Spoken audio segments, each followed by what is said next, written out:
All right, guys. All right. Double Deuce back. So we got it wired in. I got the key fob hooked to the radio, and we're gonna give it a quick fire in my kitchen, actually. Because you know what? I asked my wife if it's okay for me to do it, and I didn't hear nothing because I don't have one. So here we go, guys. Stay tuned, and we'll fire this mother up with a key fob. Okay, guys. So I got it all done. I got it all wired together. It's really cool with these Winch key fobs. They give you a little hook. You can hook them right to the back of your radio so you don't lose it. I don't know what the range of these things are. I didn't think about that when I put this together. You know, because most key fobs in the car, you got to get kind of close to them to start them. Well, the radio's got some serious range if you want to start it. So I don't know. I'm gonna have to test this to see how it works. So what I did was I left the fuel tank in the back here, just so I could, you know, easily fill the thing. Because I had the starter over here, I kind of moved everything forward. I was going to put the fuel tank underneath here, but I don't have the luxury of having a lot of room under here, because it is kind of busy. So I did put a box in the back here that I put all the remote electronics in back here, and I will take the body off and show you guys what it does. But you can see I got my exhaust system kind of figured out here. And what we're going to do, we're going to undo the little fuel thing there. I put a push button switch through this little hole in here that I made, and you just get in there and you can click it on. So radio on first, switch on second. Now the receiver's got power. It's got 5.5 volts. So actually, you know what I probably should do is hook up the battery, because I did put a little battery tray in there, and man, is it tight in here. But the thing is, with 10 scale, you start adding all of these exotic features to them, then they okay, we'll try this again. You know, they get a little busy in there.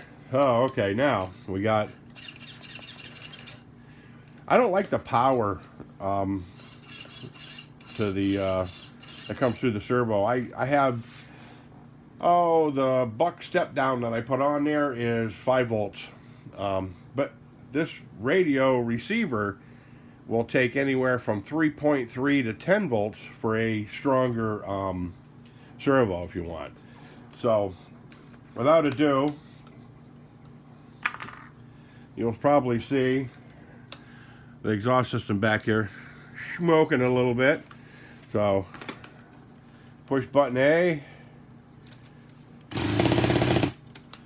and it fires right up.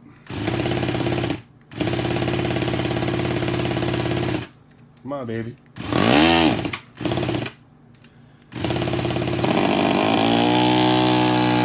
There we go. We got a runner now.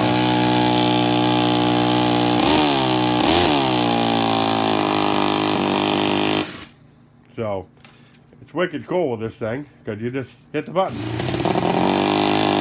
fires up.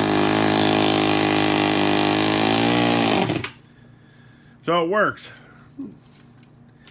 Now I'll tear the shell off and show you guys kind of how I set it up. Here we go.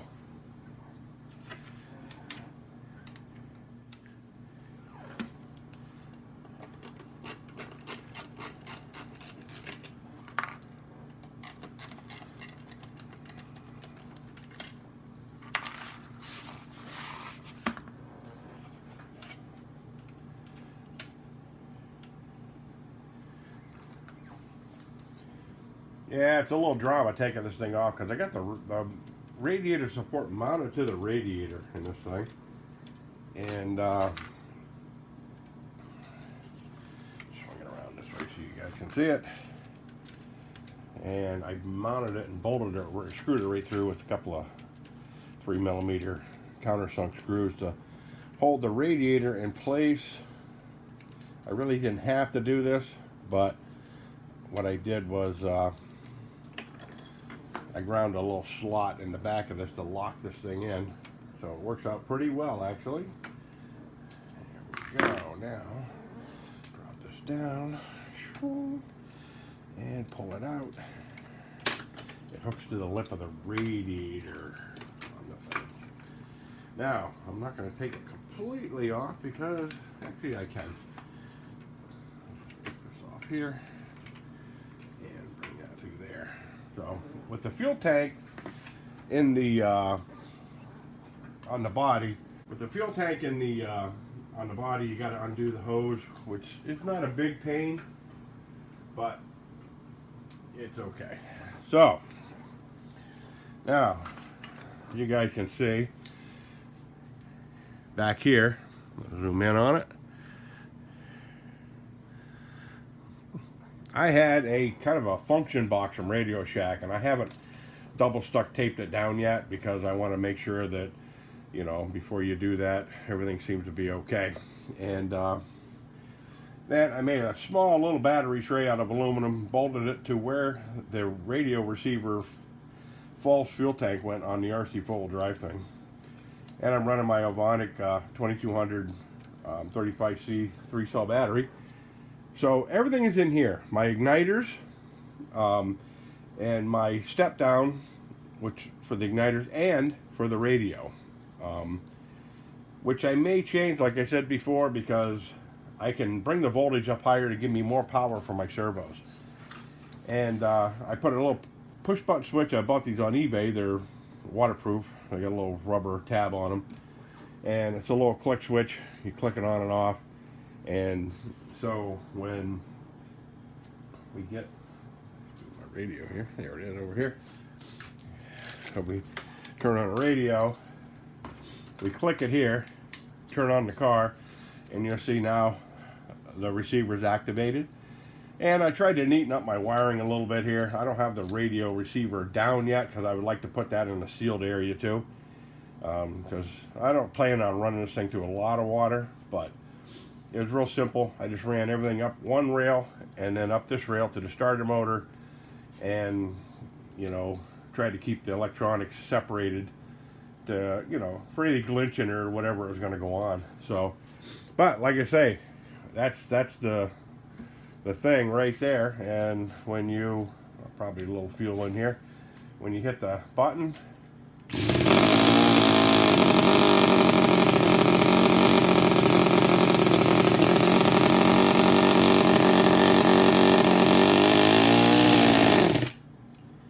lock it off.